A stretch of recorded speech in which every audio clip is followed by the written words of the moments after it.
Atmosphere. The word atmosphere has been derived from the Greek word atmos, which means vapours. Atmosphere में ये जो word है atmosphere, ये भी एक ग्रीक वर्ड है एटमोस, जिसका मतलब होता है वेपर्स, भाप. Atmosphere is the thin layer of air that surrounds the earth. एक बहुत ही पतली लेयर होती है जो कि अर्थ को घेरे रहती है. It is a mixture of different gases and surrounds the earth like a thin blanket of air. अलग अलग गैसेज का मिक्सचर होता है जो कि अर्थ को एक ब्लैंकेट की तरह, कंबल की तरह घेरे रहती है. It protects us from harmful solar radiations such as ultraviolet rays and the scorching heat of the sun. Atmosphere हमें सन की जो अल्ट्रावायलेट रेज होती है और स्कॉचिंग हीट होती है, स्कॉचिंग हीट मीन्स झुलसाने वाली गर्मी, इनसे हमारी प्रोटेक्शन करती है. Biosphere. The combination of all the above is term as the biosphere. Sorry, अभी हमने रीड किया था लिथोस्फीयर, एटमोसफियर एंड हाइड्रोस्फीयर. इन तीनों का कॉम्बिनेशन बायोस्फीयर कहलाता है. The Greek word bios means life.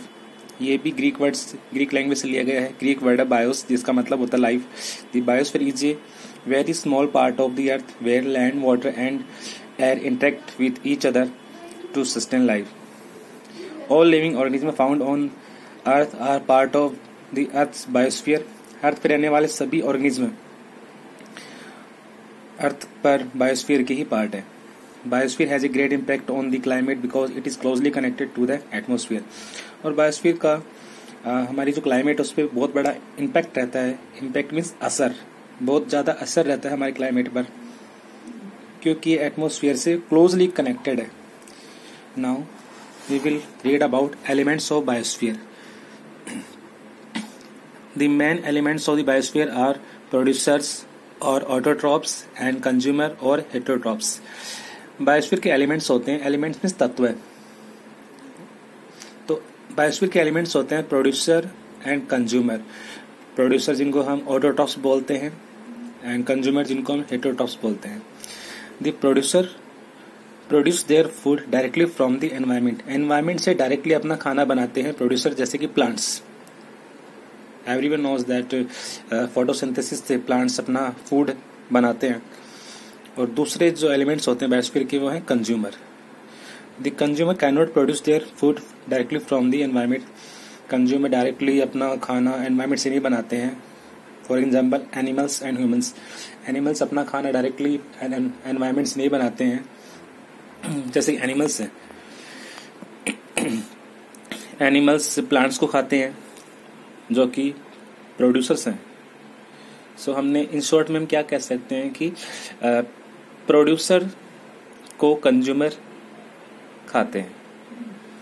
The consumers are the 3 types. अब कंज्यूमर भी 3 टाइप्स के होते हैं, कार्निवोरस, हर्बीवोरस एंड ऑमनिवोरस.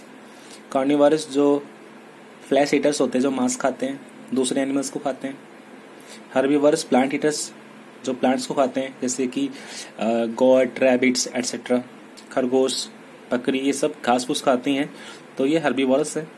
ऑमनिवोरस जो फ्लैश एंड प्लांट्स, मांस और पेड़ पौधे दोनों को खाते हैं, ऑमनिवोरस कहलाते हैं. Plants, animals and humans being depend on their surrounding and on each other as well. These relations of the dependence and interdependence together constitute an ecosystem. तो plants, animals and human livings ये अपने आसपास के जो इलाका होता है उस पर डिपेंड रहते हैं, एक दूसरे पर डिपेंड रहते हैं. और इनके बीच में जो रिलेशंस होता है डिपेंडेंस का, निर्भरता का या इंटरडिपेंडेंस का, उसी को हम इकोसिस्टम बोलते हैं. अब there are some importance of the natural environment. क्या क्या इम्पोर्टेंस होती है, क्यों जरूरी है नेचुरल एनवायरनमेंट. सो कुछ पॉइंट्स दिए गए हैं, let's read them. It helps to understand the diversity, nature and mechanism of operations of various forces on the earth. Diversity को समझने में हमारी हेल्प करता है, नेचर को समझने में हेल्प करता है, मैकेनिज्म और जो फोर्सेस है अर्थ का उन्हें हमें समझने में हेल्प करता है. डाइवर्सिटी का मतलब होता है विविधता, यानी एक जैसा नहीं होना. We can understand the impact of man's activities on the environment. Natural environment की इम्पोर्टेंस इस तरह से भी है कि इससे हम मैन की एक्टिविटीज का एनवायरनमेंट पर क्या इम्पैक्ट होता है, क्या असर रहता है, इंसान के द्वारा किए गए जो गतिविधियां हैं उनका एनवायरनमेंट पर क्या असर रहता है, वो हम समझ सकते हैं। The origin and distribution of surface features of land can be studied only when we have a total views of the environment. तो ये सब कुछ पॉइंट्स हैं इंपॉर्टेंस के, आप इन्हें रीड कर लेना। Now we will read about ecosystem. Ecosystem क्या होता है? All living beings including plants, animals and human beings depends on their immediate surrounding। सभी लिविंग थिंग्स, सभी लिविंग बींग्स, चाहे वो प्लांट्स हो, एनिमल्स हो या ह्यूमन बींग्स हो, वो सभी एक दूसरे पर डिपेंड रहते हैं। जो अपने आसपास की जो इलाका होता है, जो भी चीजें होती हैं, सभी पर वो डिपेंड रहते हैं। इन अदर वर्ड्स, दूसरे वर्ड्स में क्या कर सकते हैं? It can be said that both biotic and abiotic components are interdependent on each other. चाहे बायोटिक हो या एबायोटिक कंपोनेंट्स हो, दोनों ही एक दूसरे पर डिपेंडेंट रहते हैं। Biotic and abiotic components combine to create a system which is known as ecosystem. तो biotic components and abiotic components दोनों मिलकर ही इकोसिस्टम बनाते हैं।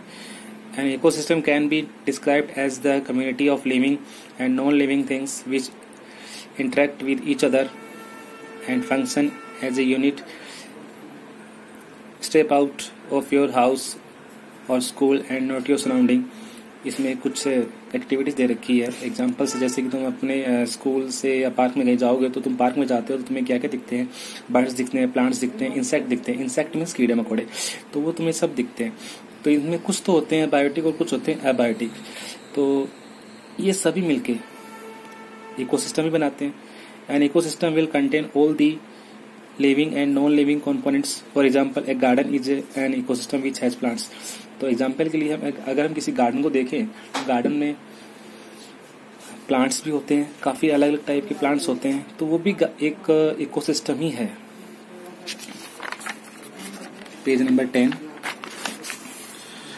सो गार्डन्स में क्या क्या होते हैं? Trees, rocks, birds and people सब होते हैं गार्डन में। इन दिस इकोसिस्टम, यानी इस गार्डन में जो कि इकोसिस्टम है, all living things and non living things continuously interact with each other. Living thing and non living thing सभी एक दूसरे के ऊपर प्रभाव डालते हैं, इंटरेक्ट करते हैं। For example trees and plants need support of soil to grow.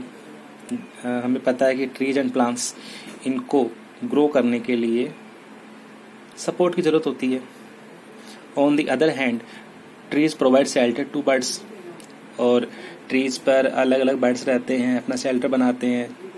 तो बर्ड्स किस पर डिपेंड हो गए? ट्रीज पर। और ट्रीज एंड प्लांट्स किस पे डिपेंड हो गए? सॉइल पर, क्योंकि उन्हें ग्रो होना है, तो मिट्टी पर डिपेंड है वो। सो इकोसिस्टम कुड बी स्मॉल और लार्ज। इकोसिस्टम छोटा भी हो सकता है, बहुत छोटा भी हो सकता है, और लार्ज भी हो सकता है, काफी बड़ा भी हो सकता है। They can exist on a variety of scales. काफी अलग अलग वेराइटीज हो सकती हैं इकोसिस्टम की। An example of A small scale ecosystem is a pond. Pond होता है, तालाब होता है, वो इकोसिस्टम का एक छोटा सा एग्जाम्पल है। A pond is an ecosystem which has biotic जैसे कि फिशेज, एल्गीज एटसेट्रा, ये सब पॉन्ड में होते हैं। Interacting with the abiotic components like water, soil etcetera. Some examples of large scale ecosystem are desert, mountains. और अगर बड़े इकोसिस्टम की बात करेंगे तो डेजर्ट और माउंटेन्स होते हैं। The world has many different ecosystems which one has its own climate, soil, plants and animals. World के अंदर भी काफी सारी अलग अलग डिफरेंट इकोसिस्टम्स होते हैं, और हर इकोसिस्टम का अपना एक अलग क्लाइमेट होता है, अपना अलग सॉइल होता है, प्लांट्स होते हैं और एनिमल्स होते हैं। Some are man made while others are natural ecosystem. For example, an aquarium is a man-made ecosystem while a pond is a natural ecosystem. तो वर्ल्ड में अलग अलग तरह के इकोसिस्टम है जिनका खुद का क्लाइमेट होता है, सॉइल होता है, प्लांट होता है और एनिमल्स होते हैं। अगर हम बात करेंगे एक एक्वेरियम की, एक्वेरियम जिसमें फिशेस रखा जाते हैं, मछलियों को रखा जाता है, तो वो मैन मेड है। और जबकि एक पॉन्ड नेचुरल इकोसिस्टम है,